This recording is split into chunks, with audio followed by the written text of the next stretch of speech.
Hello students, let us take up our next topic of lesson 2, population dynamics, factors affecting population of a region.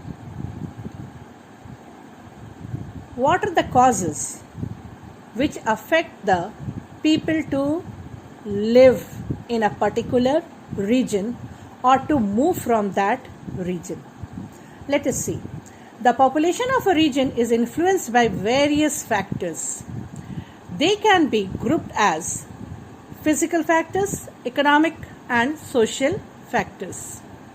First, let us take up the physical factors. The physical factors include topography. Topography, in your first chapter you have studied that the shape of our earth are different physical features which are on the surface you find. Climatic condition, natural vegetation. Natural vegetation means type of forest, type of soil, availability of water and mineral resources. Topography. If the surface would be flat, then it would be favorable for human to live, and thus the flat level lands would be densely populated. On the other hand side, plateau, they have comparatively less number of population because of the rough terrain. Rough terrain means rugged surface, not a smooth one. The rugged relief and inaccessibility of the mountain make them sparsely populated. So region like rugged relief and inaccessible like a very dense forest, there also people cannot live. So such regions are sparsely populated. Climatic condition. People always refer to live in regions of moderate climate and adequate rainfall. So people, they always love to live in which kind of climate? Where the weather climate is not very harsh.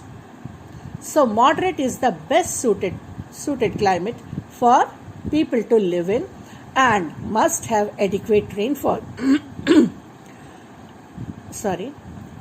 Places with extreme climatic condition like the polar regions, which are too cold, and the deserts, which are too hot and dry, support very little population.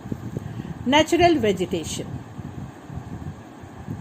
Dense forests like those of Amazon and Congo basin are inaccessible where people cannot reach, and are therefore largely uninhabited. Uninhabited means where people do not live. So these are dense forests. So it is surrounded with many dangerous reptiles and other animals. Type of soil.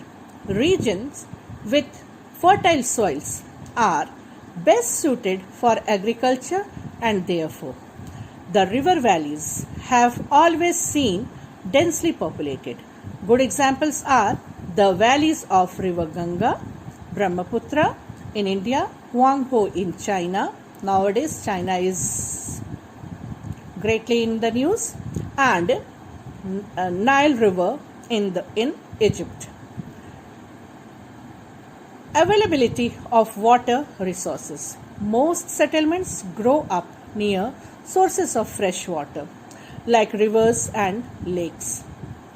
Therefore, the Great Lakes region in the USA and river valleys like those of Ganga and Mekong and Rhine are densely populated, because water, it is the basic necessity of people. For doing almost all the work we need water, whether it is household work or industrial work. So availability of water resource is very important. Mineral resources. The availability of rich minerals resources attracts people to settle there. The gold mines of Kalgoorlie and Coolgardie in Western Australia, and the oil fields of Middle East are good examples of concentration of human settlements even in dry deserts. Why these places are good to settle? Because the people are getting employment. So they could run their family. They could earn. Now next is economic and social factors. The economic and social factors include industries, transport facilities, urbanization. Urbanization means development of cities, and government policies. First, industries. Development of industries in a region provides employment opportunity and hence attracts large number of people to settle there. Therefore, industrial regions are densely populated. So, wherever the industry would be set up, people love to, or they could migrate to that place just to get the employment. Transport facilities. Regions such as plains and coastal areas that have good transport network are densely populated. To migrate from one place to another, to dislocate from one place to another, people need transport facility.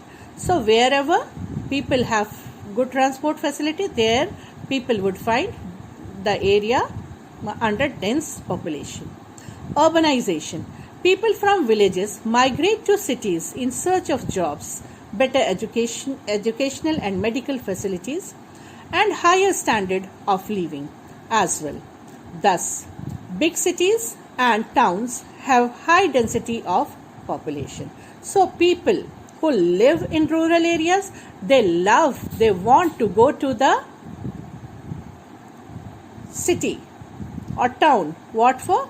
Just to seek good, better job and better educational and medical facility. So, urban areas are always densely populated. Now next and last is the government policies.